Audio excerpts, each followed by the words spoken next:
નમસ્કાર, સીએનબીસી બજાર પર આપનું સ્વાગત છે। આપ જોઈ રહ્યા છો મની મેનેજર। મની મેનેજર એટલે તમારા નાણાંના ચોક્કસ આયોજન માટે અપાતું માર્ગદર્શન। હું ઝરણા અલકંટી આપ સૌનું સ્વાગત કરું છું આજના મની મેનેજરમાં એક નવા ટોપિક સાથે। તો મની મેનેજરમાં આજે આપણે જે વિષયની વાત કરવાના છે કે વ્યાજ દરની અંદર હાલમાં જ 50 બેસિસ પોઈન્ટનો વધારો થયો છે। તો આની તમારા આયોજન પર કઈ રીતની અસર થશે? લોન મોંઘી થશે? રોકાણ ઉપર કેટલી અસર થશે? આ તમામ અંગે આજે આપણે ચર્ચા કરીશું। તો આપણે જાણીએ છીએ તેમ ફુગાવો દુનિયાભરમાં વધી રહ્યો છે, ત્યારે ગ્લોબલી તમામ સેન્ટ્રલ બેંક વ્યાજ દર વધારી રહી છે। આરબીઆઈ દ્વારા પણ આપણે જોયું છે કે આ ગયા સપ્તાહે વ્યાજ દરની અંદર 50 બેસિસ પોઈન્ટનો વધારો કરવામાં આવ્યો છે। તો વ્યાજ દર વધારાની આપણા પર શું અસર થશે એ અંગે આજે આપણે ચર્ચા કરીશું અને આ ચર્ચામાં આપણી સાથે જોડાયા છે transact કેપિટલના director investment Kartik Zaveri.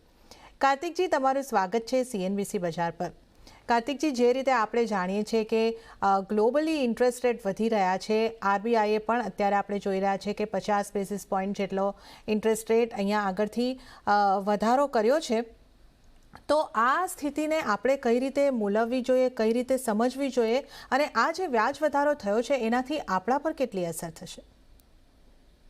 Actually, time and again, જ્યારે પણ આ આરબીઆઈ નું એક્શન થાય છે અને ખાસ કરીને જ્યારે વ્યાજ દરોમાં વધારો થાય છે ત્યારે એક એવું વાતાવરણ બની જતું હોય છે કે ચિંતા લોકોને થાય, એન્ઝાયટી થાય, લોકોને ટેન્શન થવા માંડે કે આગળ જતા શું થશે, અને ઇટ ઇઝ રાઈટ। પણ જો આપણે લેટ્સ અન્ડરસ્ટેન્ડ ધીસ, આપણે છે ને આને બ્રેકઅપ કરીએ એટલે આપણા દર્શકો એકદમ સરસ રીતે આને સમજી શકે। જ્યારે કોઈ વસ્તુની કે કોઈ સર્વિસની જ્યારે ડિમાન્ડ વધતી હોય છે ત્યારે યુસી શું થાય કે પ્રાઇસ એના વધે, કારણ કે વધારે લોકોને વસ્તુમાં રસ છે એટલે એના ભાવ નેચરલી જે વેચવા વાળા હોય એ વધારે, એને કારણે ઇન્ફ્લેશન થાય। હવે that is how inflation happens. હવે આપણે 2 વર્ષ પાછળ જઈને આપણે વિચાર કરીએ કે કોવિડ થયેલું, લોકડાઉન થયેલા, આટલા બધા રિસ્ટ્રિક્શન્સ આવેલા અને સડનલી લોકોની જે ક્ષમતા હતી ખર્ચો કરવાની, જરૂરિયાતના ખર્ચા અને એટલા બધા લક્ઝરી, સમજો લક્ઝરી પરચેસીસ અને એ બધી વસ્તુ પણ, તો કોઈ લોકો કોઈ પણ વસ્તુ કરી નહોતા શક્યા। અને પછી જ્યારે ઓપન થયું બધું ત્યારે સડનલી એક એક્સપ્લોઝન થઈ ગયું, એટલે એટલી બધી ડિમાન્ડ આવી ગઈ અને એ બધા ગુડ્સ એન્ડ સર્વિસીસમાં લોકો એને લેવા માંડ્યા અને એને કારણે, કારણ કે ડિમાન્ડ વધી ગઈ તો ઇન્ફ્લેશન ઓટોમેટિકલી વધી ગઈ। હવે આમ જોવા જાય તો ઇન્ફ્લેશન સારું છે કે એનાથી ઇકોનોમિક ગ્રોથ થાય, જોબ ક્રિએશન થાય, લોકોને એમ્પ્લોયમેન્ટ મળે, લોકોના પ્રોફિટ વધે વગેરે વગેરે। પણ એક સર્ટન લિમિટથી જો આગળ જતું રહે ને તો પછી પ્રોબ્લેમ એવી રીતે થઈ જાય કે સેન્ટ્રલ બેન્કે હવે એને કોઈક રીતે એને વશમાં લાવવું પડે। એટલે પછી સેન્ટ્રલ બેન્ક શું કરતી હોય છે કે એ વ્યાજ દરો વધારે છે। જેવું એ વ્યાજ દરો વધારે એટલે ઓટોમેટિકલી જે બેંક્સ પાસે જે પૈસા હોય એમાં એ લોકોની પાસે જે લિક્વિડ પૈસા હોય કે જે રિઝર્વ પૈસા, એ લોકોએ વધારે પૈસા પાછા આરબીઆઈને આપવા પડે છે। એટલે એનું ઇમ્પ્લિકેશન શું થાય કે સડનલી જે પૈસા બેંક પાસે હતા કે જેનાથી એ લોકો લોન્સ આપતા હતા કે લોકોને ડિસ્ટ્રીબ્યુશનમાં આપતા હતા, એમાંથી એ લિક્વિડિટી નીકળી ગઈ એટલે ઓટોમેટિકલી લોકોની સ્પેન્ડ કરવાની ક્ષમતા ઓછી થઈ જાય, લોન લેવાની ક્ષમતા ઓછી થઈ જાય, લોન મોંઘી થઈ જાય અને એને કારણે લોન મોંઘી થાય એટલે એને કારણે બાકી બધા કંપનીઝની પ્રોફિટ ઉપર એની અસર પડે અને પ્રોફિટ ઉપર અસર પડે એટલે શેર બજાર નીચે જાય અને ઇક્વિટીના પણ રિટર્ન ઓછા પડે ને એવી બધી વસ્તુઓ એક આમ જોઈએ તો નેગેટિવ આવું બધું થતું હોય, કારણ કે જેવા વ્યાજ દરો વધે ઓટોમેટિકલી વસ્તુઓ મોંઘી થઈ જાય। પણ આમાં એક બે પોઝિટિવ પણ હોય છે। જરા પોઝિટિવ એ રીતે હોય છે કે જે લોકોને ફિક્સ ડિપોઝિટ અને એ ટાઈપના રિટર્ન્સ જોતા હોય છે કે જેને આપણે ફિક્સ્ડ ઇન્કમ રિટર્ન કહીએ છીએ, જે લોકોને એમાં ઇન્વેસ્ટ કરવું હોય એ લોકો માટે એક સરસ તક બની જાય છે, કારણ કે એ લોકોને હવે કદાચ 5% કે 0.5%, 0.5% વધારે વ્યાજ મળશે। પણ આ બધા જે પ્રોડક્ટ્સ છે ને એને બહુ સંભાળી વિચારીને લેવા જેવું છે, કારણ કે જો તમે ના સમજો અને જલ્દબાજીમાં કે એવું કંઈક તમે કોઈ પ્રોડક્ટ લઈ લો અને જો એને ના સમજ્યા પ્રોપરલી તો એ ફિક્સ્ડ ઇન્કમના પ્રોડક્ટમાં પણ લોસ થઈ શકે અત્યારની સિચ્યુએશનમાં। એટલે બહુ સમજી વિચારીને કરવા જેવું છે। પણ at the same time positive એક નીકળે કે જેને વધારે વ્યાજમાંથી કમાવવું હોય એના માટે એક સરસ અવસર બની જાય છે। ઓકે, તો અહીંયા આગળથી વ્યાજ દરનો વધારો જે થયો છે આપણે સૌ જાણીએ છીએ, લોન અહીંયા આગળથી આપણી મોંઘી થઈ શકે, પણ પોઝિટિવ પાસું એ છે કે અહીંયા આગળથી આપણી જે ફિક્સ ઇન્કમ છે ત્યાં આગળ ત્યાં પણ વ્યાજમાં વધારો થશે એટલે તમારી ફિક્સ ઇન્કમ અહીંયા આગળ વધતી દેખાઈ શકે છે. પરંતુ કાર્તિકજી, તમે જે રીતે કહ્યું કે સાવચેત રહીને આ જે રોકાણનો વિકલ્પ છે આ ફિક્સ ઇન્કમનો કે ડેટના રોકાણનો એ પસંદ કરવો જોઈએ, તો કઈ રીતની સાવચેતી આપણે અહીંયા આગળથી રાખવાની જરૂર છે અને ખાસ તમારું કારણ શું રહ્યું કે આ વસ્તુનો તમે અહીંયા આગળ ઉલ્લેખ કર્યો કે ખાસ પસંદગી વખતે રોકાણના વિકલ્પની પસંદગી વખતે સાવચેત રહેવું? ઝરણાબેન, કેવું થાય ને કે જ્યારે આવી કોઈ સિચ્યુએશન થાય ને કે વ્યાજ દરોમાં વધારો થઈ ગયો, ત્યારે સડનલી એટલું બધું એક્સાઇટમેન્ટ થઈ જાય, એટલે જેને અત્યાર સુધી 7% મળતા હતા એને 7.5% દેખાય, કે જેને 7.5 મળતા હતા એના 8 દેખાય, તો એક્સાઇટમેન્ટ બહુ બધું થઈ જાય અને તરત એ બાને લોકો એમાં ઇન્વેસ્ટ કરવાનું વિચાર કરતા હોય છે. તમે ફિક્સ ડિપોઝિટમાં કરો તો કોઈ બહુ ચિંતાની વાત નથી, પણ કેટલાક એવા નિવેશકો પણ હોય છે કે જે લોકો ડેટ ફંડમાં ઇન્વેસ્ટમેન્ટ કરતા હોય છે. હવે ડેટ ફંડમાં તમે ઇન્વેસ્ટમેન્ટ કરો અને ધારો કે આરબીઆઈ ફરીથી એકવાર વ્યાજ દરો વધારી દે, તો તમારું એકચ્યુઅલી એમાં નુકસાન થઈ જશે, એટલે કેપિટલ લોસ થઈ જશે. અને એકવાર આ ડેટ ફંડમાં જેમાં આમે 4 થી 5% જેટલું રિટર્ન મળતું હોય, જો તમને એમાં 2-3% કે 4%ની કેપિટલ લોસ થઈ જાય, તો કદાચ તમને 1 થી 2 વર્ષ તો લાગશે ખાલી બ્રેક ઇવન આવતા. એટલે તમે વિચાર કરો, 100 તમારા જો 97 થઈ ગયા, તો 97 થઈને તમને 4%નું વ્યાજ મળે તો તમને 1 વર્ષ લાગશે ખાલી બ્રેક ઇવન કરતા. એટલે this is little tricky date ફંડમાં ઇન્વેસ્ટમેન્ટ કરવું. સેમ વસ્તુ ક્રેડિટ ફંડ્સ માટે પણ અપ્લાય થાય છે, સેમ વસ્તુ કોર્પોરેટ બોન્ડ ફંડ અને સેમ વસ્તુ ગિલ્ડ ફંડ્સ માટે.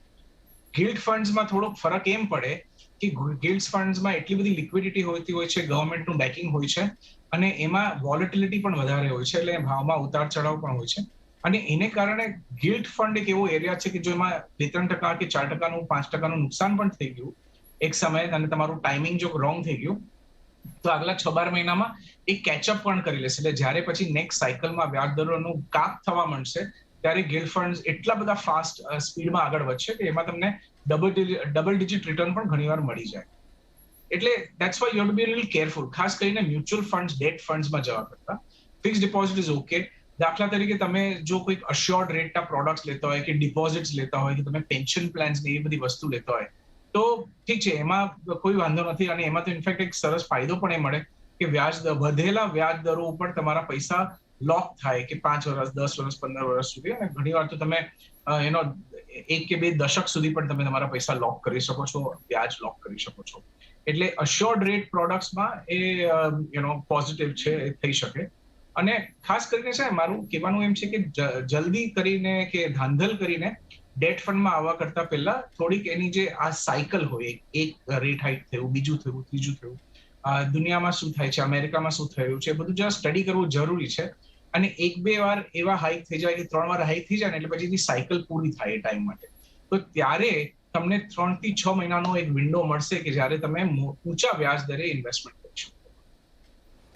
ઓકે, તો કોઈ પણ વખત આપણે ઝડપથી નિર્ણય કરી લેતા હોય છે અને આપણે કહેતા હોઈએ છીએ કે ઉતાવળિયો નિર્ણય જે હોય તે ઘણી વખત નુકસાનકારક સાબિત થતો હોય છે. તો આવું ન થાય એવું ખાસ ધ્યાન તમારે ડેટ ફંડની અંદર અત્યારે રોકાણ કરતાં પહેલાં પણ રાખવાનું છે. ખાસ તમને જે સલાહ મળી રહી છે, આ જે વ્યાજ દર વધારવાની સાયકલ છે અત્યારે શરૂઆત થઈ છે, આ સાયકલને પતવા દો. આ સાયકલ બાદ તમને 3 થી 4 મહિનાનો સમય મળી શકે છે, ત્યારે તમારે આ રોકાણ કરવાના નિર્ણય યોગ્ય સમયે લેવાના રહેશે.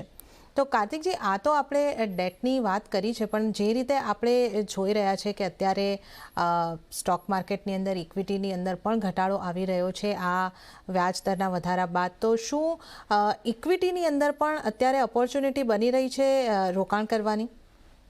100%. કેવું છે કે શેર બજારમાં બધી જ વસ્તુ અત્યારે મેજર ડિસ્કાઉન્ટ પર મળે છે. 20% ડિસ્કાઉન્ટ તો આમ સમજો આશરે બધી જ વસ્તુઓમાં મળે છે. પણ એનું કારણ એ છે કે આપણે લાગે કે 0.5% વ્યાજ વધાર્યું, એમાં શું મોટી વાત થઈ ગઈ. પણ એ 0.5%માં દુનિયા બદલાઈ જતી હોય છે. એટલે એટલો બધો પ્રોફિટમાં ફેરફાર થઈ જતો હોય છે.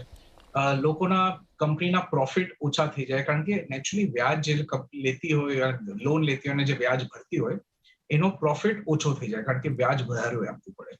અને માર્કેટમાં જે રિએક્શન આવે ને, એ રિએક્શન કદાચ 6 થી 12 મહિના એડવાન્સમાં આવે. એટલે જે વસ્તુ 6 થી 12 મહિના પાછળ કે પછી થવાની હોય, એની રિએક્શન અત્યારે આવી જાય. એટલે તમે જુઓ કે અત્યારે એક મંદીનો માહોલ છે અને ધનાધન ચારે બાજુ બધું સેલિંગ ચાલુ રહ્યું છે. તો એટલે તમારે ઇક્વિટી માર્કેટમાં જો ઇન્વેસ્ટ કરવું હોય ને, તો મારા ખ્યાલથી બધું જ 20 થી 30% ડિસ્કાઉન્ટ ઉપર છે. જે છેલ્લા હાઈ રેટ્સ ઉપરથી આવેલા છે, અને ડેફિનેટલી આ પૈસા બનાવશે. બીજો ખાસ કરીને બેન્કિંગ સેક્ટર મને એવું લાગે છે કે જે સારું પડશે, કારણ કે લોજિકલ છે ને કે બધું જ સેમ છે. જેમ વ્યક્તિએ લોન લીધી છે, કે જે કંપનીઝે લોન લીધી છે, એ લોકોએ લોન તો લીધી છે, વ્યાજ દર વધવાથી એ લોકો સડનલી દોડીને આવીને પૈસા પાછા તો નહીં ચૂકવી દે બેંક્સને. એટલે દેટ મીન્સ એ લોકોએ 0.5% વધારે વ્યાજ ચૂકવવું પડશે, કે પછી આગળ જતા સમજો બીજો 5% કે 0.5% વધારો થાય તો બેંકનો પ્રોફિટ વધશે, કોર્પોરેટનો પ્રોફિટ ઓછો થશે, મેન્યુફેક્ચરિંગનો, ઇન્ડસ્ટ્રીનો, સર્વિસીસનો, પર્સનલી, પણ બેંકને વધારે વ્યાજ મળશે. એટલે મીન્સ કે બેન્કિંગ સેક્ટરમાં પ્રોફિટ થશે. તો બેન્કિંગ સેક્ટરમાં તમે બેન્કિંગ સેક્ટર ફંડ લો કે બેન્કિંગ સ્ટોક્સ લો, એમાં મને લાગે છે કે સરસ એક રિટર્ન મળી શકે આગલા એકાદ વર્ષમાં. એટલે જેમ જેમ પછી રેટ્સ વધતા જાય ને એમ બેંક્સના સ્ટોક્સમાં વધારે પ્રોફિટ. એટલે ઇક્વિટી માર્કેટમાં એક નાનકડો એ પણ ક્ષેત્ર છે કે જેમાં થોડું પ્રોફિટ બનશે. ઓકે, તો ઇક્વિટીની અંદર જે રીતે આપણને કાર્તિકજીએ કહ્યું કે 20થી 40% સુધી અમુક શેરની કિંમતની અંદર આપણને ઘટાડો આવતો જોવા મળ્યો છે, તો આ એક તક બની રહી છે જ્યાં આગળ તમારે રોકાણ કરવાની, અહીંયા આગળથી તમારે તક શોધવી જોઈએ અને એ તકનો લાભ લેવો જોઈએ. કાર્તિકજી, આ ઇક્વિટીની અંદર જે આપણે તક શોધવાની છે એમાં પણ કોઈ સાવચેતી રાખવાની જરૂર છે? એટલે શું વસ્તુ જોવું જોઈએ, કે શું કરવું જોઈએ, કે શું ના કરવું જોઈએ ઇક્વિટીમાં રોકાણ કરતી વખતે? ઇક્વિટી માર્કેટમાં એવું છે ને કે જ્યારે માર્કેટ પડતું હોય ને અને જ્યારે સ્પીડમાં પડતું હોય ત્યારે બે વસ્તુ ધ્યાનમાં રાખવી જરૂરી છે, કે એક તો એની વચ્ચે ના આવવું. કારણ કે આ કેવું છે કે તમે હાઈવે ઉપર ઉભા છો અને બધા જ ટ્રક વિધાઉટ સિગ્નલ ફૂલ સ્પીડમાં દોડે છે. એટલે તમે આંખ બંધ કરીને લાગે કે તમને સડનલી મને કોઈ ટ્રક દેખાતું નથી ને તમે રસ્તો ક્રોસ કરવાની કોશિશ કરો અને ક્યાંકથી એક ટ્રક આવી જાય ફૂલ સ્પીડમાં, તો તમારી શું હાલત થાય? આ એવી વસ્તુ છે ઇક્વિટી. જ્યારે આવી રીતે આટલું સ્પીડમાં પડતું હોય ને માર્કેટ, ત્યારે એકદમ સોલિડ મંદીનો માહોલ હોય, બધા એફઆઈએસ વેચે છે, બધા ચારે બાજુ નેગેટિવ ન્યૂઝ સંભળાતા હોય છે કે ઇન્ફ્લેશન થયું અમેરિકામાં ને ઇન્ડિયામાં, ને વ્યાજ દરો વધી ગયા, અને યુક્રેનમાં વોર ચાલુ થાય, ચારે બાજુ જયારે નેગેટિવ ન્યૂઝ હોય ને ત્યારે શાંતિથી જરાક બેસો. તમે બહુ જલ્દબાજી કરીને અંદર ઘૂસવાની જરૂરત નથી. એવું નથી કે ઓકે આ વસ્તુ મારે 2000 રૂપિયામાં લેવી હતી, આ 2000 ની વસ્તુ આજે 1600 આવી ગઈ છે, એટલું બધું 40% ડિસ્કાઉન્ટ થઈ ગયું, તો let me just rush in અને એમાં મોટા બધા પૈસા પાર્ક કરી દઉં. એવું નથી કરવાનું આપણે. Let's wait. અને બીજી વસ્તુ એ છે કે કંપની જુઓ. ઘણીવાર શું થાય કે જ્યારે તેજીનો સમય હોય ને ત્યારે બધી જ વસ્તુ ઉપર ચાલવા માંડે, એટલે જે કંપનીની બેલેન્સ શીટ એટલી બધી સારી ન હોય એ પણ ચાલવા માંડે. પણ જ્યારે નીચે આવે ત્યારે એટલું બધું સ્પીડમાં ને એટલું બધું ભાવ તૂટી જાય કે તમને લાગે કે આ 50, 70, 80% ભાવ તૂટી ગયા, અને તમને લાગે કે તમે 20% કે 30% સસ્તામાં લીધું છે, પણ તમને ખબર નથી બીજા 30% નીચે ઉતરી જાય. એવું પણ પોસિબિલિટી હોય.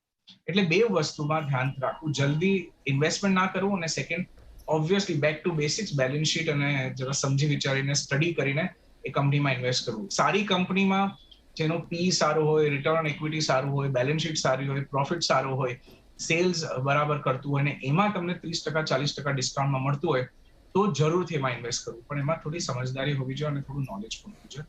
તો તમે એ બે વસ્તુને યુઝ કરો અને પછી તમે જરૂરથી ઇન્વેસ્ટ કરો.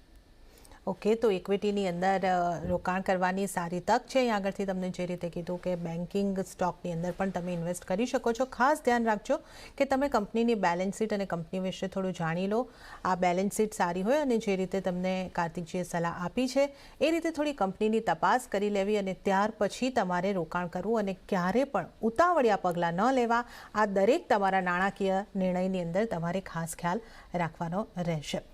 કાર્તિકજી, ફરી એક વખત લોનની વાત આપણે અહીંયા આગળથી કરી લઈએ. જે આ 50 બેઝિસ પોઈન્ટનો વ્યાજ દરનો વધારો થયો છે એની આપણી લોન ઉપર કેટલી ઇમ્પેક્ટ થશે, કેટલી મોંઘી થશે લોન, અને જો આપણે કાંઈ બેલેન્સ કરવું હોય, આ જે વધારો થયો છે તો એના કોઈ ઉપાય આપણે કાઢી શકીએ ખરા? ડેફિનેટલી કરી શકીએ, અને ઇનફેક્ટ આ બધાએ કરવું જોઈએ. હું તમને છે ને ધીરે ધીરે એક દાખલા સાથે સમજાવું કે આપણા વ્યુઅર્સ પણ આરામથી સમજી શકે.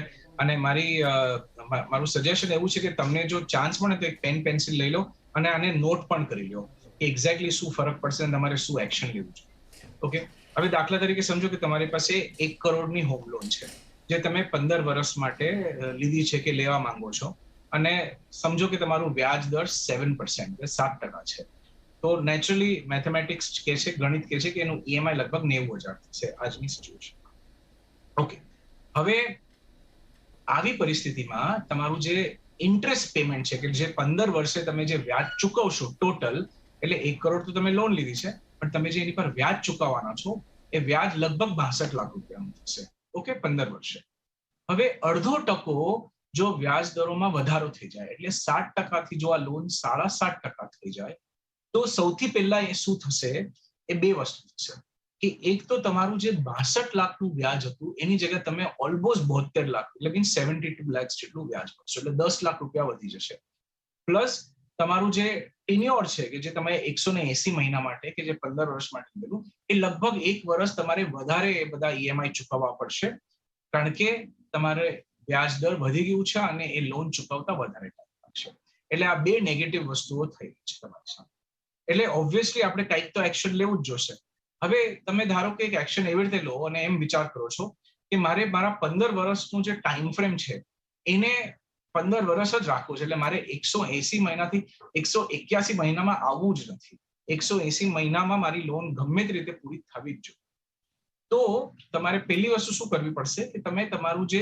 ઈએમઆઈ જે 90,000 નું હતું એને લગભગ 93,000 કરો 93,000 એટલે અપ્રોક્સિમેટલી હવે આ લખી લો 5% તમારું ઈએમઆઈ વધારો જો 5% તમે ઈએમઆઈ વધારશો તો તમને ઇમ્પેક્ટ એવી રીતે આવશે કે તમારું 180 મહિનામાં લોન પૂરું થઈ જશે પણ છતાંય તમારે 5 લાખનું એડિશનલ વ્યાજ ભરવું પડશે પણ 180 મહિનામાં તમારું મેટર પૂરી થઈ જશે હવે તમે એમ વિચાર કરો કે મારે 62 લાખ રૂપિયા જે મેં શરૂઆત કરેલી એનાથી વધુ મારે કોઈ હાલતમાં ઇન્ટરેસ્ટ વધારે આપવો નથી બહેન જો તમે એમ વિચાર કરવા જાઓ તો તમારા માટે સ્ટ્રેટેજી એવી રીતે છે કે તમે તમારું ઈએમઆઈ લગભગ 10%થી વધારી એટલે તમે 90,000 નું ઈએમઆઈ જો 97 કે 98,000 થઈ જાય આ બધી વસ્તુ તમે કરી શકો છો તમે બેંક પાસે જઈને કહી શકો છો કે મારે ઈએમઆઈ વધારવું છે ઓછું કરવું છે મારા ટાઈમ ફ્રેમમાં ફેરફાર કરવો છે એ બધી વસ્તુ પોસિબલ છે એટલે તમે જો 10%થી તમારું ઈએમઆઈ વધારી દો તમારું બજેટ જો એ વસ્તુને પરમિશન આપતી હોય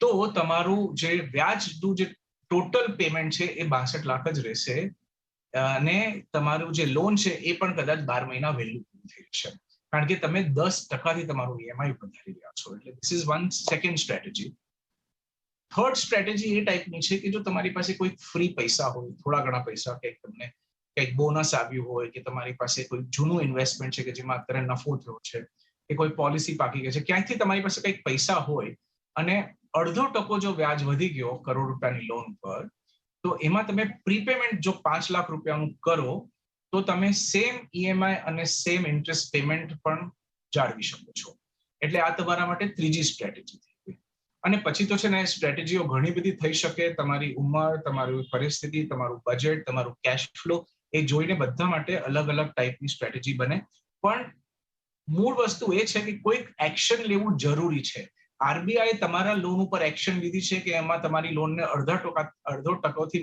મોંઘી કરી નાખી છે તો તમારે કંઈક એનું રિએક્ટિવ એક્શન લેવું જરૂરી છે જો તમે નહીં લો તો તમારા 12 મહિનાના એટલે ઈએમઆઈ વધી જશે એક વર્ષ તમે એક્સ્ટ્રા ઈએમઆઈ ભરશો પ્લસ 10 લાખનું ઇન્ટરેસ્ટ વધી ગયું અને આ બધું જ થઈ રહ્યું છે માત્ર અડધો ટકો વ્યાજ વધારાથી આ બધી જ વસ્તુ થઈ રહી છે એટલે મારું સજેશન એવું છે કે આમાં કોઈક એક્શન લેવી બહુ જ જરૂરી છે નહીં તો પછી તમને એવું લાગે કે હું આટલા વર્ષોથી ભરું જ છું ને મારો પ્રિન્સિપલ ઓછો થતો જ પણ this is the problem with home loans ખાસ કરીને જ્યારે વ્યાજ દરોમાં વધારો થાય ઓકે તો દર્શક મિત્રો અહીંયા આગળથી તમારે જે મહત્વની સમજવાની બાબત છે માત્ર 0.5% વ્યાજદરની અંદર વધારો થવાથી તમે જે રીતે જોઈ શકો છો 1 કરોડની લોન જે તમે 15 વર્ષ માટે લીધી છે એને માટે તમારો 12 મહિનાનો એટલે 1 વર્ષનો જે સમયગાળો છે પેમેન્ટ કરવાનો એ તમારો ટેન્યોર વધી રહ્યો છે લોનનો અને તમારી 10 લાખ જેટલી ચૂકવણી જે છે તે તમારે વધારે કરવી પડી રહી છે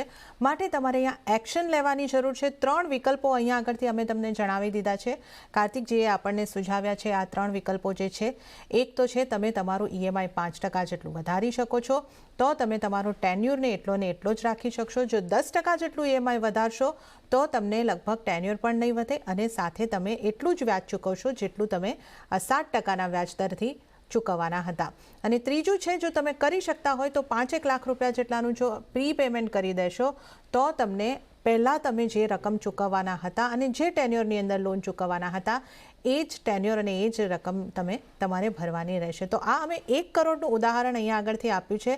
તમારી લોન કેટલી છે અને એ તમામ પરિસ્થિતિ પ્રમાણે તમારે તમારી ગણતરી ખાસ કરીને કરવાની રહેશે. પણ કહેવાનો અર્થ એ છે કે અહીંયા આગળથી વ્યાજદરનો વધારો આવ્યો છે.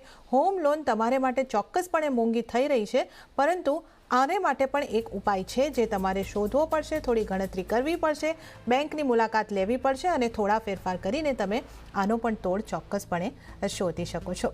તો આ સાથે મની મેનેજરની અંદર સમય થઈ રહ્યો છે એક નાનકડો વિરામનો, અને લઈશું આપણે એક નાનકડો વિરામ, પરંતુ ત્યારબાદ આપણે દર્શકોના સવાલની સાથે આ એપિસોડની અંદર આગળ વધીશું.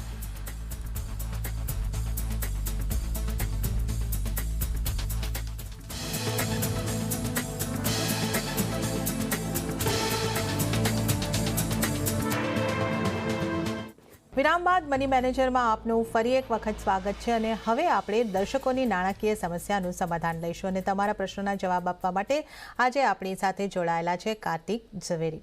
કાર્તિકજી, પહેલો સવાલ જે આવ્યો છે એ વંશ કાનાબારનો આવ્યો છે. તેમણે લખ્યું છે કે તેમની ઉંમર 29 વર્ષની છે અને 2 વર્ષથી તેમને પોતાની આવક શરૂ થઈ છે. હવે તેઓ 15,000 રૂપિયાનું રોકાણ શરૂ કરવા માટે ઈચ્છી રહ્યા છે. મ્યુચ્યુઅલ ફંડની અંદર તેઓ 2,000 રૂપિયાની 7 સ્કીમની અંદર રોકાણ કરવા ઈચ્છે છે. લખી રહ્યા છે કે મને મેક્સિમમ રિટર્ન મળી શકે એ માટે ફંડ સિલેક્શન અંગેની સલાહ આપશો. જી કાર્તિકજી, 7 સ્કીમ અમને પસંદ કરવી છે, શું સલાહ બને છે તમારી? મને પણ એ જ લાગે છે કે એમને 7 કઈ રીતે કેલ્ક્યુલેશન કર્યું હશે એ જ હું વિચાર કરતો હતો કે 7માં કઈ પ્રોબ્લેમ નથી. 7માં શું 27 કરો તો પણ કઈ પ્રોબ્લેમ નથી, પણ પછી છે ને ડુપ્લિકેશન થવા માંડે. આજે તમારે 15,000 રૂપિયાનું જો એસઆઈપી કરવું હોય તો મારા ખ્યાલથી તમે 3 ફંડ્સ લો, એક લાર્જ કેપ, એક મિડ કેપ, એક સ્મોલ કેપ, અને pure large cap, pure mid cap કે પ્યોર સ્મોલ કેપ. એટલે તમારી પાસે પૂરી માર્કેટના જે ટોપ 500 કંપની છે એનું તમારી પાસે એટલું સરસ ડાયવર્સિફાઈડ પોર્ટફોલિયો બની જશે, તમારે એનાથી આગળ કઈ વિશેષ કરવાની જરૂરત નથી. લાર્જ કેપમાં અને 3 જોતા હોય તો એ 3 અલગ અલગ કંપનીના લો, એવું પણ નહીં કે એક જ કંપની લેવાનું. તો શું છે, તમને ટીમ પણ અલગ થઈ જાય, લાર્જ કેપ અલગ મેનેજ કરે, કોઈ મિડ કેપ અલગ અને સ્મોલ કેપ અલગ મેનેજ કરે. એટલે ટોટલી તમારી પાસે પૂરા માર્કેટનું એક્સપોઝર થઈ ગયું, પૂરો ડાયવર્સિફિકેશન થઈ ગયું, બધું જ થઈ ગયું. તો મારા ખ્યાલથી 7ની લેવાની જરૂરત નથી. એવું નથી કે તમે વધારે લેશો તો તમારું રિટર્ન વધારે થશે. તમે વેલ્યુ રિસર્ચ, મની કંટ્રોલ ક્યાંય પણ જોઈ લો, લગભગ જ્યારે સારો સમય હોય છે માર્કેટનો ત્યારે લગભગ સ્મોલ કેપમાં થોડો જો દાખલા તરીકે જો સ્મોલ કેપમાં 25% રિટર્ન દેખાતું હોય તો મિડ કેપમાં 22-21% દેખાશે અને લાર્જ કેપમાં 18% દેખાશે, અને બાકી બધા જ ફંડમાં એટલું જ દેખાશે. એવરેજ બધા લોકોની સેમ જ હશે. એટલે એટલું બધું કઈ ફેરફાર કરવાની જરૂરત નથી. 3 ફંડ લો, એડમિનિસ્ટ્રેશન ઓછું અને મેનેજમેન્ટ બહુ એફિશિયન્ટ થઈ જાય. 3 ફંડ ઇઝ ઇનફ. ઓકે, તો અહીંયા આગળથી તમારે માટે વંશ સલાહ બની રહી છે. 7 જેટલી સ્કીમો સિલેક્ટ કરવાનું કારણ અહીંયા અમને નથી સમજાઈ રહ્યું, ને કદાચ એટલી સ્કીમો લેવાનું કે એટલી એસઆઈપી કરવાની આમ તો જરૂર નથી. તમારે ડાયવર્સિફિકેશન કરવાનું છે, ઓવર ડાયવર્સિફિકેશન નહીં. તમે 3 ફંડ પણ સિલેક્ટ કરી શકો છો, લાર્જ કેપ, મિડ કેપ અને સ્મોલ કેપ, એવા અલગ અલગ કંપનીઓના ફંડ સિલેક્ટ કરીને પણ તમે અહીંયા આગળ તમારું રોકાણ કરી શકો છો. હવે બીજા સવાલ તરફ આગળ વધીએ, જે આવ્યો છે ધનંજય કુમારનો. ધનંજય કુમાર આપણે માટે અહીંયા જે સવાલ મોકલી રહ્યા છે એમણે લખ્યું છે કે એક્સિસ બ્લુ ચીપમાં તેમણે 5,000 રૂપિયાનું રોકાણ કર્યું છે, એસબીઆઈ સ્મોલ કેપમાં 3,000 રૂપિયાનું રોકાણ કરી રહ્યા છે, અને એ પૂછી રહ્યા છે કે આ રોકાણ ચાલુ રાખવું જોઈએ કે નહીં, અને વધુ 3,000 રૂપિયાની એસઆઈપી કરવી હોય તો ક્યાં કરી શકાય? જી કાર્તિકજી. ફંડ બધા સરસ છે, સારું પ્રદર્શન છે, 5 વર્ષના ટાઈમ ફ્રેમ, 10 વર્ષના ટાઈમ ફ્રેમ, બધું જ ફાઇન છે, નો પ્રોબ્લેમ. એમની પાસે પોર્ટફોલિયોમાં મને મિડ કેપ નથી દેખાતું. બ્લુ ચીપ એટલે કે લાર્જ કેપ થઈ ગયું, એસબીઆઈ સ્મોલ કેપ એટલે સ્મોલ કેપ થઈ ગયું, અને મિડ કેપ ફંડ નથી એમની પાસે. તો મારી સલાહ એ રહેશે કે એક મિડ કેપ ફંડ પણ લઈ લો, એટલે તમારી પાસે જે માર્કેટની જે 150 કંપની જે વચ્ચે છે, જે મિસિંગ છે, એના માટે પણ એક પોર્ટફોલિયો બની જાય. એટલે તમે પહેલી 100 કંપનીમાં ઇન્વેસ્ટેડ છો બ્લુ ચીપમાં, છેલ્લી 250 કંપનીમાં પણ છો, પણ વચ્ચેની 150 કંપની તમારી પાસે મિસિંગ છે, એટલે મિડ કેપ લઈ. ઓકે, તો તમારી પાસે મિડ કેપની અંદર રોકાણ નથી ધનંજનભાઈ, તો તમે મિડ કેપની અંદર તમારો પોર્ટફોલિયો વધારી શકો છો, મિડ કેપની અંદર નવા રોકાણની શરૂઆત કરી શકો છો. કાર્તિકજી, આપનો ખૂબ ખૂબ આભાર. આપ અમારી સાથે જોડાયા અને એક સરસ વિષય પર આપણે ચર્ચા કરી અને સાથે સાથે દર્શકોના સવાલના જવાબ પણ આપ્યા. આપનો ખૂબ ખૂબ આભાર. તો આ સાથે મની મેનેજરમાં પણ હાલ પૂરતું આટલું જ. પણ તમારા જે કોઈ પણ સવાલ હોય પર્સનલ ફાઇનાન્સને લગતા તે અમને અમારા આ સરનામા પર મોકલી શકો છો. તમારું નામ, શહેર અને ઉંમર અમને ચોક્કસ જણાવો. ઈમેલ કરો money@nw18.com પર. ફેસબુક પર લખી શકો છો facebook.com/cnbc બજાર પર, અથવા તમે ટ્વીટ પણ કરી શકો છો twitter.com/cnbc બજાર પર. તો આ સાથે મની મેનેજરમાં હાલ પૂરતું આટલું જ. મને પણ આપશો રજા, પરંતુ આપ જોતા રહો CNBC બજાર. નમસ્કાર.